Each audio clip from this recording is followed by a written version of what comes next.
écoute, on commence à 7h30 ce matin, il y a une conférence, on va dire, avec les centres de contrôle qui nous appellent à la radio, on discute du plan de la journée.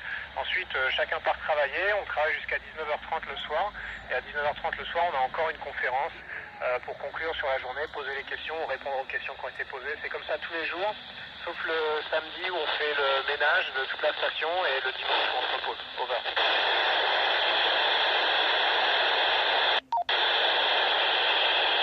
C'est très facile de se déplacer en fait, tu sais, c'est action-réaction, il suffit que je pousse sur un mur et je pars en direction de l'autre mur, donc en fait c'est comme ça qu'on se déplace, on a des poignées un peu partout, on se pousse, on se tire, on se sert de ses pieds, de ses jambes, on se propulse comme ça. Ce à quoi il faut faire attention, c'est que il n'y a rien pour freiner, évidemment une fois qu'on est parti dans une direction, la seule chose qui va nous arrêter c'est le mur dans lequel on va s'écraser, donc au début il faut être un peu prudent. Over.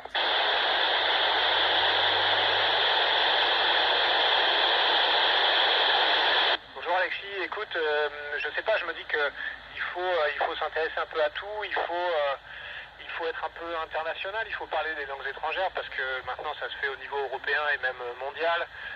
Il faut surtout, je pense, être un joueur d'équipe parce que 6 mois enfermé dans la station avec des gens que tu n'as pas choisis, il faut être capable de travailler en bonne intelligence avec tout le monde et ça s'apprend à l'école, mais ça s'apprend aussi en s'intéressant à plein de choses d'autres en dehors de l'école. Over.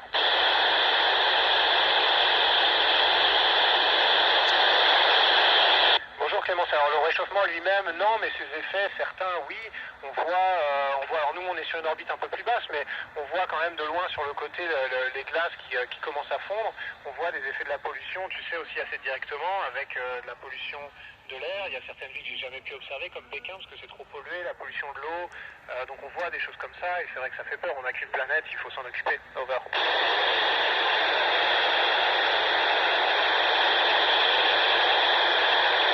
Bonjour Margot, écoute, il y a plusieurs endroits, les Bahamas, l'eau est absolument magnifique, c'est des couleurs, des dégradés de bleu à n'en plus finir.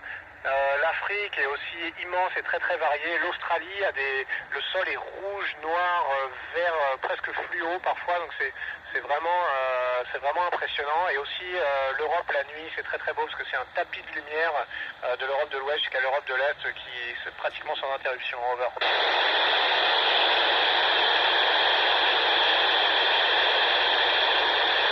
Bonjour Zia, écoute, je sais pas, j'ai beaucoup tous les jours, j'ai des beaux souvenirs.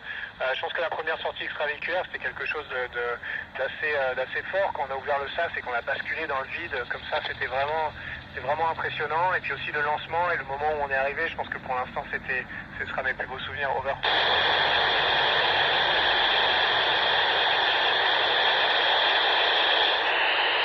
Bonjour Théo, écoute, il y a beaucoup d'expériences qui sont toutes intéressantes. Il y en a certaines qui sont plus difficiles que d'autres. Il y en a certaines où on fait des prises de sang, des chocs électriques, etc., donc c'est pas tellement agréable. Celles qui m'ont amusé, écoute, il y en a certaines qu'on fait avec des microsatellites qui volent en formation à l'intérieur de la station. Et ça, c'est assez ludique quand même. Ça fait un peu, tu vois, comme si on jouait avec des drones à l'intérieur de la station. Donc ça, c'est plutôt ludique. Over.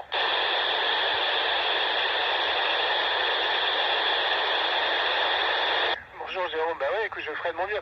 Après, je te promets pas que je vais me rappeler tous les prénoms si jamais un jour je viens chez vous dans votre collège, mais oui, je me rappelle des gens à qui j'ai parlé à la radio en général, et surtout les Normands. Over.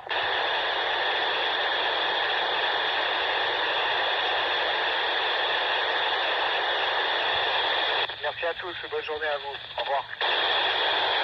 73.